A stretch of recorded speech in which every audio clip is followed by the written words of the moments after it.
Well, my name is Doug Pepe, and I am the proud parent of 4 Randy students who are sitting there in the audience. I'm proud to be here, and I'm grateful to have the opportunity to talk about blockchain with you. So, the topic of my discussion is Bitcoin and blockchain. Let's have a little show of hands. Who here in the audience has heard of Bitcoin? A lot of people. Who's actually used it? I know you, Mike Abood. I know you used it. Anyone else? 2, 3, 4 people? Okay, that's very good. This is going to be a non-technical discussion where I'm going to put blockchain into a historical context for you. Now, I'm a lawyer.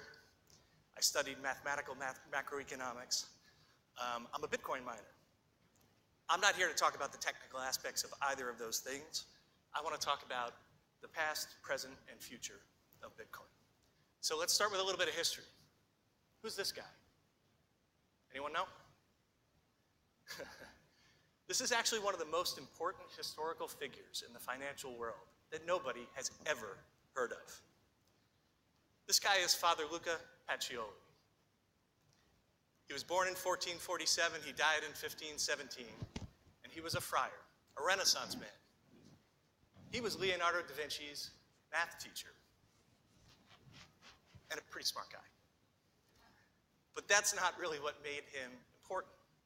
What made him important was that he was the father of modern accounting.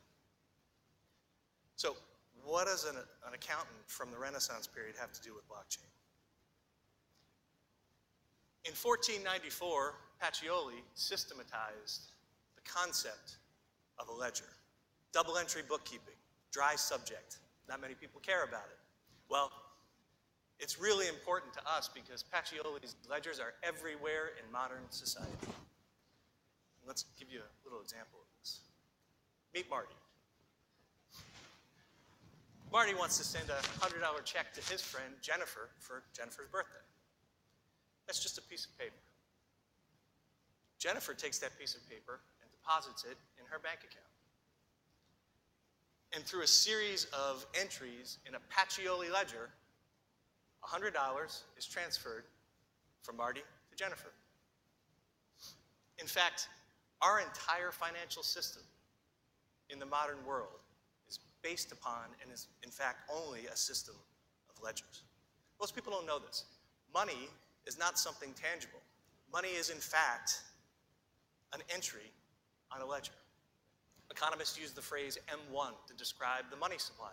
Well, M1 includes checking account deposits. They're just entries. And your money is an unsecured obligation. It's debt on a bank's balance sheet. It's an entry on a ledger. And that raises a very important question in the post-financial crisis world. Whose ledger do you trust? Do you trust Lehman's ledger? How about Washington Mutual? They failed in 2008. Do you trust their ledger? Wachovia. Did you trust their ledger? They were sold because they went bankrupt. Banks fail. They've historically failed. They fail regularly. Do you really trust their ledgers? In October of 2008, right in the midst of the financial crisis, immediately post-Lehman, a person came on the scene by the name of Satoshi Nakamoto. Satoshi was the founder of Bitcoin. And who is this person? Well, the funny thing is nobody knows who Satoshi Nakamoto is. It's a pseudonym. But putting aside that we don't know who Satoshi is, what Satoshi did is an economic revolution. And I'll tell you about that economic revolution. It's called Bitcoin. Bitcoin is a Pacioli ledger, but it's one that's not based on trust. It is a trustless ledger. Bitcoin, for everything you've heard in the papers, for everything you've read, is just a ledger. But unlike Pacioli's ledgers, it requires no trust of any kind. The ledger is called a blockchain. And a blockchain, what it does is it replaces trust with mathematics. You don't have to trust Lehman. You don't have to trust Wachovia. You don't have to trust the Federal Reserve. All you have to trust is a mathematical proof. Satoshi was the first person to make that mathematical proof work. Using this trustless ledger, Marty can send Bitcoin, which has value, to Jennifer without trusting anyone. And their transaction, once he sends it, is locked on this blockchain ledger forever, cryptographically. It's done by a decentralized network of computers called miners. So what does this decentralized, trustless ledger mean for us? I like to call it the blockchain revolution. Close your eyes for a minute and imagine a world where you control your own money, not banks. Where governments cannot eliminate or erode your wealth by printing money backed by debt. A world with no inflation. A world where tin pot dictators in foreign countries don't control the financial lives of their citizens. A world where you can store all of your wealth, every dollar you own, on a phone, on a thumb drive, on a piece of paper, and send it to anyone in the world at any time for almost no cost and almost instantly. Well, guess what? You live in that world. That's what Bitcoin does.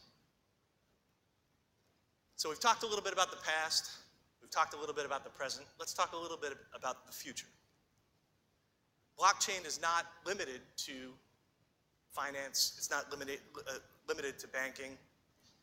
Future use cases of blockchain are about as broad as your imagination. Voting systems, patents, chain of title, wills and trusts, big data, cloud storage. Anything that requires a database or a ledger can be put on the blockchain. The difference is, on the blockchain, you don't have to trust the Facebooks of the world. You don't have to trust the Amazons of the world. You don't have to trust internet service providers. It's done on a trustless basis. And the most important for present purposes is computing. Let me tell you a little bit about Ethereum. Ethereum is a decentralized, trustless, global computer. It's a lot of words. But what it does is it puts programs on the blockchain called smart contracts. And those programs run autonomously. They run without anybody controlling them. People are calling this Web 3.0. Now think about that. What can Ethereum do? What can this Web 3.0 do? What can this global decentralized computer that resides everywhere and nowhere do? Well, it's pretty much as broad as your imagination. The possibilities are endless. This is the future. Where we go from here is really up to all of our imagination. Thank you very much for the opportunity to speak to you.